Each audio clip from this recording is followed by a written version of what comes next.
Hello friends, നല്ല soft idiyappam ഉണ്ടാക്കിയാലോ? അതിന് ഞാൻ ഇടിയപ്പപ്പൊടി എന്ന് പറഞ്ഞാൽ നമുക്ക് മാർക്കറ്റിൽ നിന്ന് വാങ്ങിക്കാൻ കിട്ടും. ഒരു 3 കപ്പ് ഇടിയപ്പപ്പൊടി 1 ടീസ്പൂൺ ഉപ്പിട്ടിട്ട് ഒന്ന് ഇളക്കി, എന്നിട്ട് നല്ല ചൂട് വെള്ളത്തിൽ നമ്മൾ കുഴച്ചെടുക്കുക. എനിക്കൊരു 1.5 കപ്പ് വെള്ളം ചിലവായിട്ടുണ്ട്. അതിൽ കൂടുതൽ ചിലപ്പോൾ പൊടിയുടെ അനുസരിച്ച് വേണ്ടി വരും. നല്ല കുഴച്ചതിന് ശേഷം ഞാൻ അതിൻ്റെ അകത്തൊരു ടേബിൾ സ്പൂൺ വെളിച്ചെണ്ണയും കൂടി ഒഴിച്ച് ഞാനൊന്ന് ഇളക്കി അടച്ച് 10 മിനിറ്റ് വെച്ചു.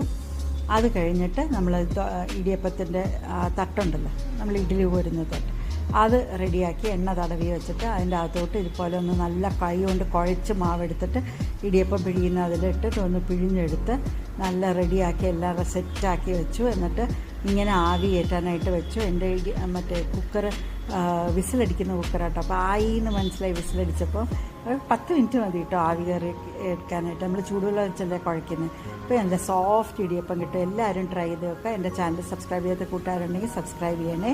Thank you for watching.